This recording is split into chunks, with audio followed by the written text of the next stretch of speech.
Te convidar a abrir a sua Bíblia no Evangelho que Marcos nos escreveu, no capítulo 10. Nós vamos ler, queridos, do versículo 35 a 45. Evangelho de Marcos, capítulo 10, do versículo 35 ao 45.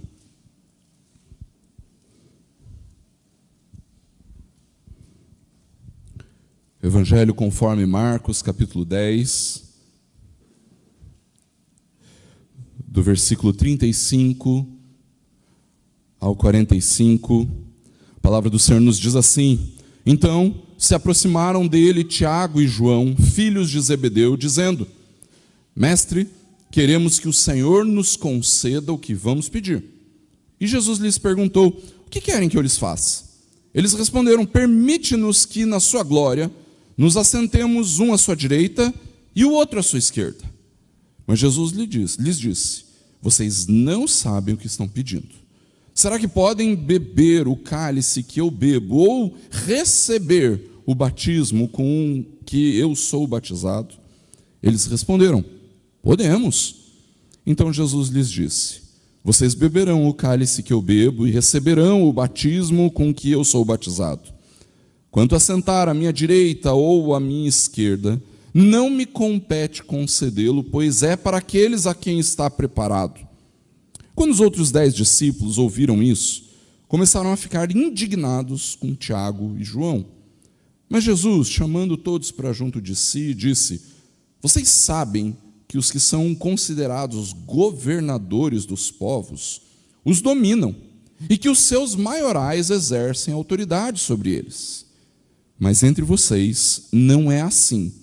Pelo contrário, quem quiser tornar-se grande entre vocês, que se coloque a serviço dos outros. E quem quiser ser o primeiro entre vocês, que seja servo de todos, pois o próprio Filho do Homem não veio para ser servido, mas para servir e dar a sua vida em resgate por muitos. Vamos orar rapidamente? Deus, em nome de Jesus, te louvamos pela tua palavra e pedimos, Deus, para que o Senhor, pela tua graça, fale ao nosso coração. Continua a ministrar nas nossas vidas. É o que nós te pedimos, em nome e para a glória do Senhor Jesus. Amém. Queridos, nós estamos chegando ao final do ano.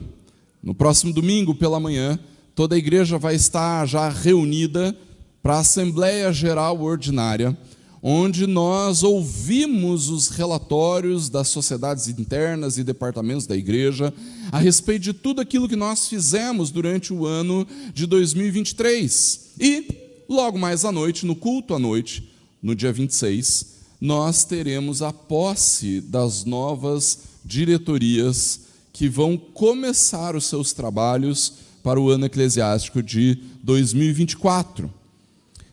Todas essas coisas, queridos, precisam nos lembrar a respeito da realidade do serviço, de vivermos uma vida de servos do Senhor.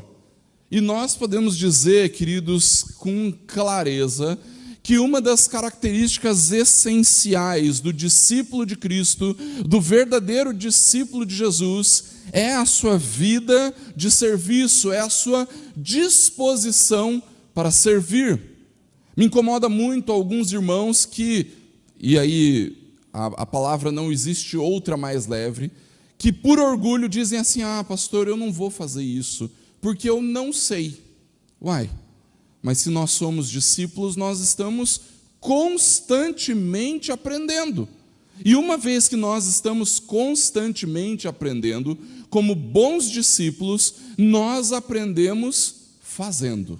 Nós aprendemos servindo.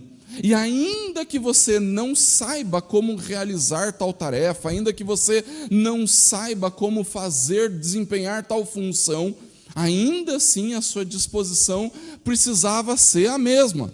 Não sei fazer, mas vou aprender. Mas vou dar um jeito de servir o Senhor, aprendendo essa tarefa, aprendendo essa função. Queridos, deixa eu contar uma história, uma novidade que acho que ninguém sabe disso. Você sabia que quando nós saímos do seminário, a gente não sabe ser pastor? A gente sabe um monte de coisa de teologia. A gente tem um monte de informação teológica, a gente sabe interpretar um texto bíblico, ou deveria, a gente sabe, pelo menos na prática, o que é a pregação, a gente sabe, pelo menos, mais ou menos, o que é um aconselhamento, e por aí vai. A gente tem um monte de informação teológica, mas a gente aprende a ser pastor na vida da igreja. A gente aprende a ser pastor desde o momento que a gente se converte, ou é convertido, e passamos a ser tratados pelo Senhor na vida da igreja. Durante o seminário, não é o seminário que nos forma pastor, é depois que nós somos ordenados é que nós vamos aprender o que é de fato ser pastor. Se alguém assumir o ministério pastoral, ou qualquer outro ministério da igreja, falando assim, não, eu sei fazer esse negócio, pode ter certeza que vai dar com os burros na água. Não vai ter condições de desempenhar aquele ministério, porque nós só aprendemos servindo.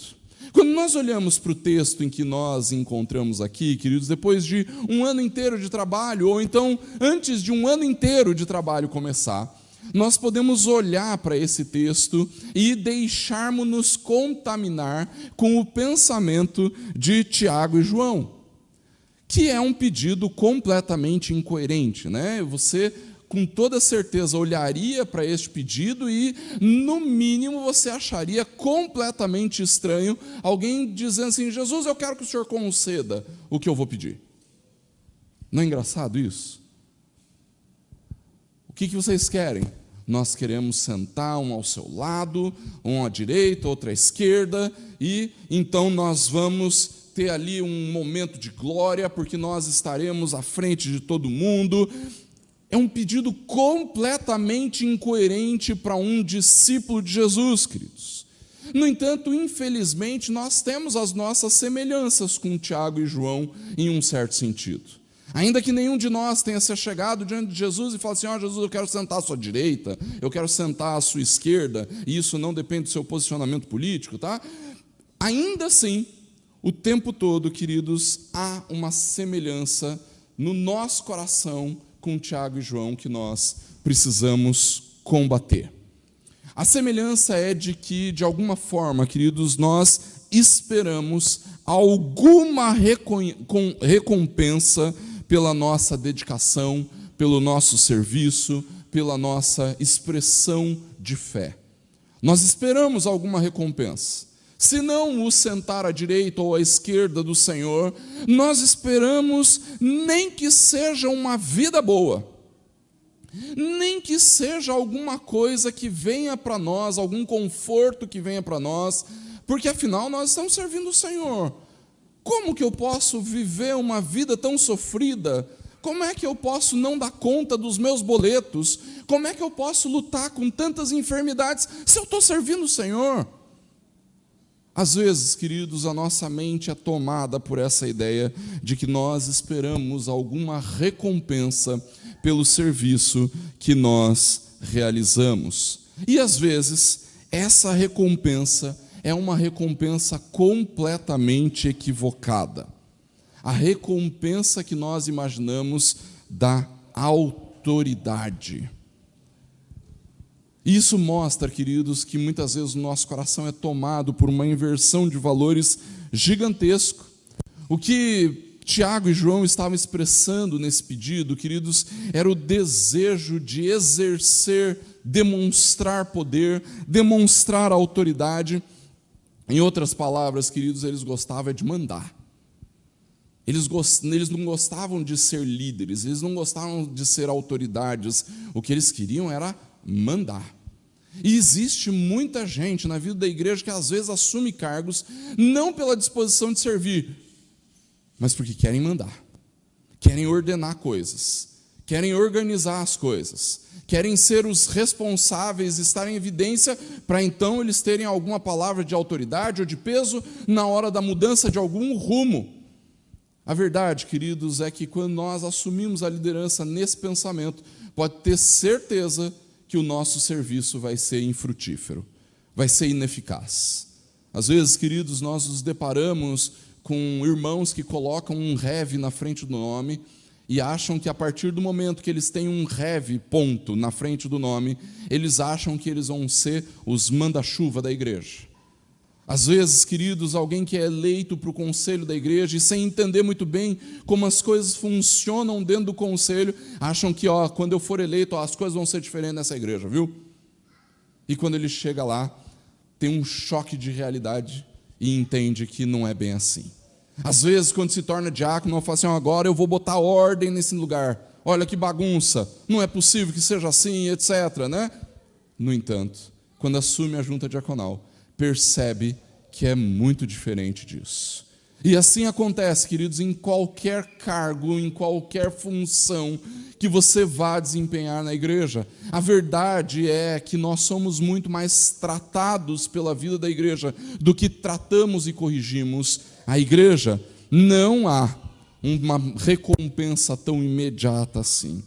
Mas nós também podemos olhar em Tiago e João esse desejo de notoriedade, de ser notado, de ser percebido, de ser olhado como essa figura respeitável e cheia, né, de pompa e circunstância, e ser sempre recebido com alguma distinção, algo que foge completamente do que é uma compreensão do ser servo.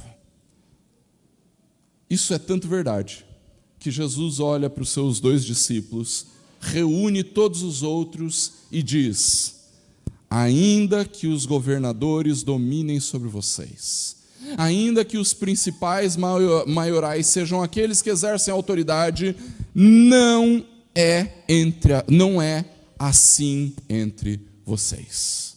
Não é assim entre vocês. O padrão da notoriedade do reino, queridos, é diferente. O padrão da autoridade do reino é diferente. O padrão do serviço do reino, da liderança do reino é diferente.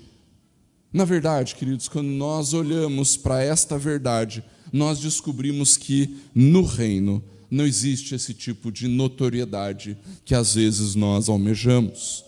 O que nos faz reconhecidos na vida do reino de Deus é, na verdade, a disposição do servo.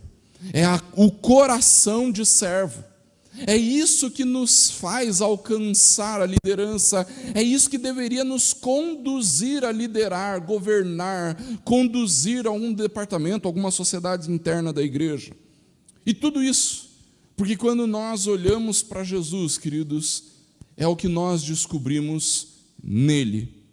O exemplo de Jesus e do Evangelho são para nós o nosso grande exemplo de serviço. Quando nós vemos o texto, queridos, nós pensamos em discípulos que estavam há 3 anos andando com Jesus. Se você continuar a sequência do texto, logo depois vem a cura do cego de Jericó, e então Jesus entra em Jerusalém, em Marcos capítulo 11, ou seja, quando Jesus fala estas coisas aos seus discípulos, ele já tinha em vista aquilo que ele padeceria na cruz do Calvário. Aqueles homens já estavam andando com Jesus há 3 anos, e mesmo assim, eles ainda não tinham entendido aquilo que Jesus fez durante a sua caminhada sobre a terra. O que Jesus fez, queridos, foi se demonstrar como servo. O Filho do Homem não veio para ser servido, mas ele veio para servir. O padrão da humanidade, Jesus Cristo, não estava em busca de notoriedade, mas veio para dar a sua vida como resgate. Quando nós olhamos, queridos, para este padrão de serviço, nós descobrimos que o padrão do reino, o padrão do evangelho é dar a sua vida como serviço. É entregar aquilo que temos, que somos, que conhecemos, que o Senhor nos deu, para então servirmos uns aos outros. O padrão do discípulo de Cristo é o padrão do servo. E é por isso, queridos, que como discípulos de Jesus, nós mesmos, mesmo aqueles que ocupam posições de liderança, mesmo aqueles que foram chamados para liderar uma parte da igreja, ou então toda a igreja, nós precisamos cultivar um coração de servo, servir com dedicação, sabendo que nem sempre receberemos a notoriedade que achamos que mereceríamos por aquilo. Ao contrário, sabendo que quando estamos servindo, nós não buscamos a notoriedade, mas nós buscamos transparecer quem Jesus é, aquele que deu a sua vida como resgate de muitos. Que o nosso coração, queridos, seja tratado ao serviço, que nós nos dediquemos a servir o Senhor, para nos lembrarmos o tempo todo, mesmo através do nosso serviço falho e limitado, que o Senhor veio, o Deus do céu se encarnou, veio para nos salvar, para nos servir. E assim, nós celebramos a possibilidade de que nós mesmos, como os discípulos de Jesus, possamos viver para o serviço da igreja e do mundo onde nós estamos. Que o Senhor nos abençoe. Nós vamos orar agora, queridos, nos preparando para a ceia.